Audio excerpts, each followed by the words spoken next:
stop spreading fake news on PM's visit to the U.S. ASEAN chairman's statement did not describe real situation in Myanmar.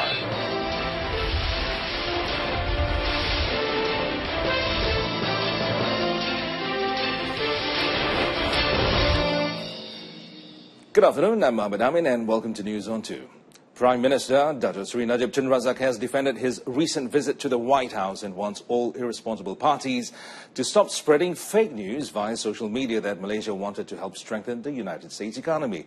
Well, he added that such action is aimed at creating hate and confusion among the people. Dato Sri Najib said that Malaysia would not venture into any investment that does not benefit the country. Umpamanya bila saya bercakap dengan Presiden Donald Trump di White House baru-baru ini, saya beritahu bahawa I come here to strengthen the US economy.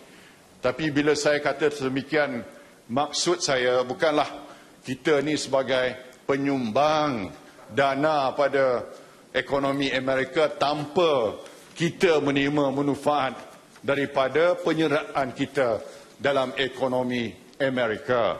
We are not, the idea is to show that Malaysia is not a supplicant.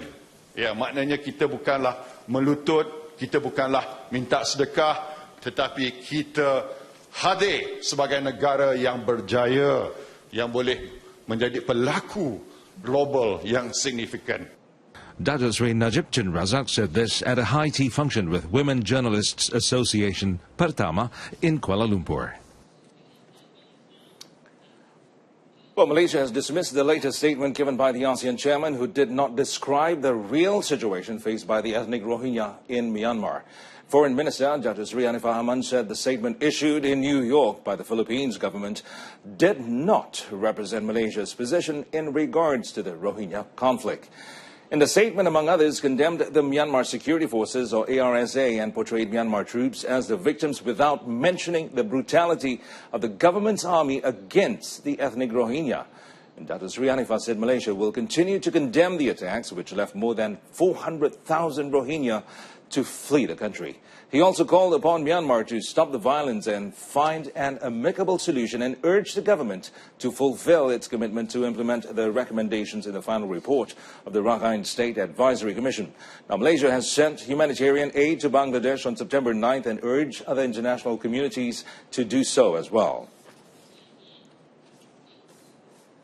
Well, meanwhile, on the same issue, Deputy Prime Minister Dato Sri Dr. Ahmad Zahid Hamidi said Malaysia has a high responsibility and commitment in fighting for the issues of humanitarian crisis worldwide, as stated by Prime Minister Dato Sri Najib Tun Razak during his recent visit to the United States.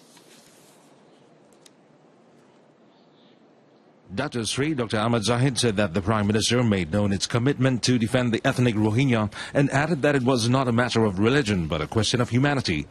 He also said that the same commitment was also stated by Foreign Minister Dato Sri Anifah Aman and by himself at the 10th ASEAN Ministerial Meeting on Transnational Crime, AMMTC, attended by all 10 ASEAN member states. 3 hari sudah saya di Manila turut memberikan pandangan yang sama. Malah saya mempunyai pendirian yang lebih keras daripada yang lain-lain. Kerana orang Rohingya adalah manusia. Orang Rohingya adalah mereka yang patut dibela. Bukan kerana mereka seagama dengan kita saja, tetapi kerana asas kemanusiaan. Kerana orang Rohingya bukan binatang. Orang Rohingya adalah manusia seperti kita yang harus kita bela bersama-sama. Dato Sri Dr. Ahmad Zahid said this while launching the Ekspresi Negaraku Roadshow in Port Dickson, Negeri Sembilan. Prime Minister Dato Sri Najib Tun Razak wants the Malaysian Indian Congress, MIC, to propose candidates who are credible, winnable, and accepted by the people for the 14th General Election, or GE. Now, he added that these are the prerequisites given to MIC as it works towards gaining more seats in the election. Prasyaratnya, you have to produce winnable candidates. But winnable candidates are credible candidates. candidates who can appeal, mesti ada penerimaan pada semua kaum. Speaking during his speech at MIC's 71st General Assembly at PWTC today, Dr. Sri Najib also thanked MIC President Dr. Sri Dr. S. Subramaniam for the sympathy extended to the victims of the arson attack that killed 21 students and 2 teachers at a tahfiz in Jalan Datuk Ramad last week. He said this is a good example that MIC cares for the other communities, and this must be brought and shown at all levels. Well, meanwhile, at the same event, Dr. Sri Najib said the government will not raise the Goods and Services Tax or GST rate to make up for the lack of funding for the National Higher Education Fund Corporation or PTPTN. Well, he said that the government will issue and study the issue to find a solution, and added that the lack of PTPTN is not just a problem among the Indian students, but is also experienced by students from other races. Kita baru 6%, itu pun riuh rendah, bising. Marah kerajaan. Actually, it's not the government.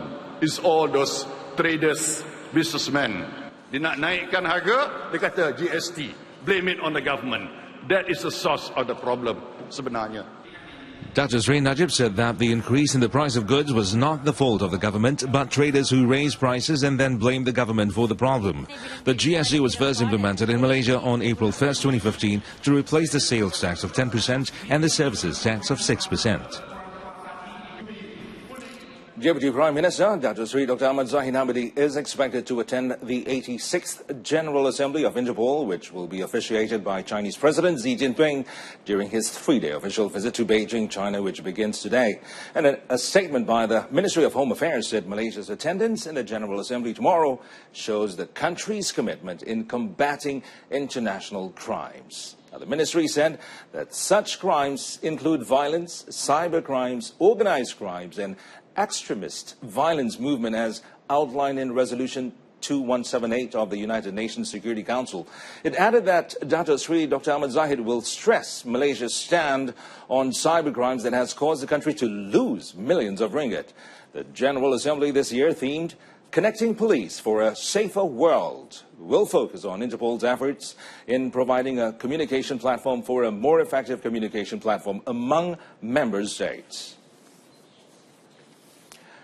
In Bintulu, Sarawak, a Bomo aged 60 was remanded for 7 days for allegedly molesting 3 siblings on 3 separate occasions.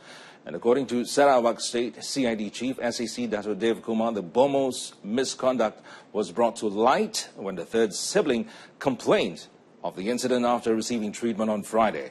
And preliminary investigations revealed that the suspect had allegedly molested the other 2 siblings, aged 11 and 17 respectively, on September 2nd and 10th.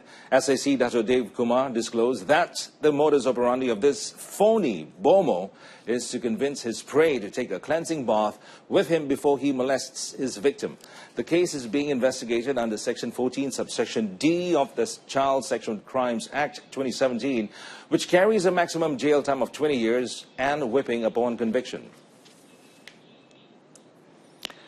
The number of residents affected by the flash floods in Kedah as of airtime is 3,621 people from 1,081 families, while in Perlis a total of 1,460 people of 420 families are being sheltered at 12 relief centers around the northern state.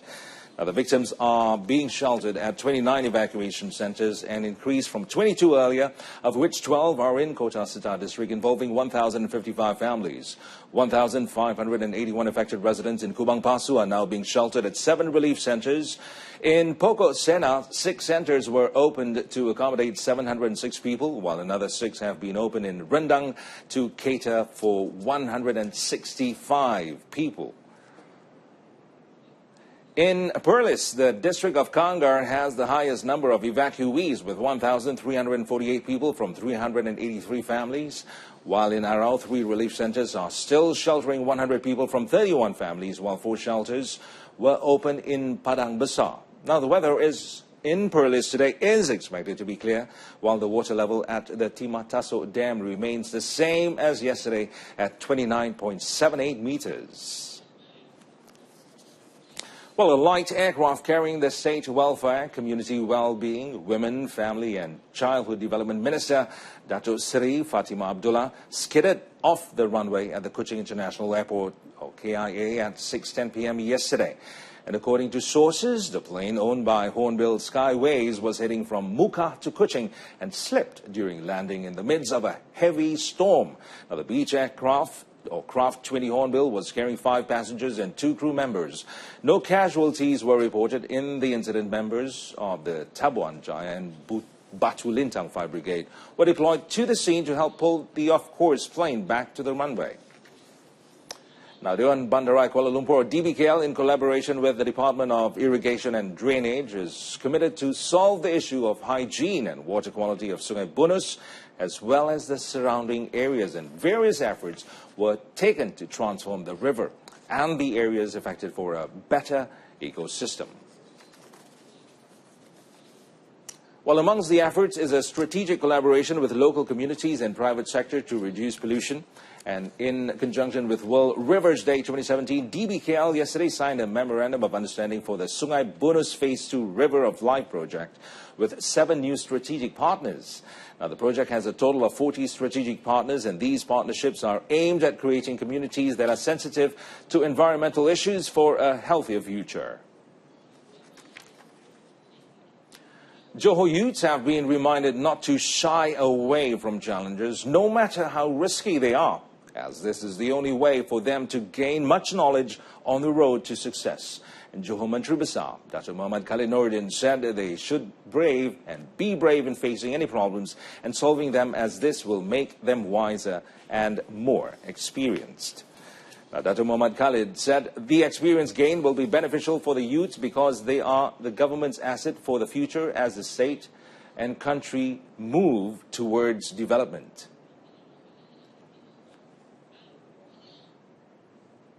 Hanya suka jadi penonton, orang lainlah yang akan masuk untuk bekerja sebagainya. Belia mesti siapkan diri. Dalam ucapan saya tadi pun saya kata, dia tidak ada jalan singkat. Dia mesti kerja keras. Dr. Muhammad Khalid said this at the closing ceremony of the Johor Youth Assembly 2017 in Bandar Utama, Segamat, Johor. During the ceremony, the Johor State Youth Council also launched its theme song and presented the state-level National Youth Award. Over 25,000 youths from around Segamat and nearby areas attended the annual assembly.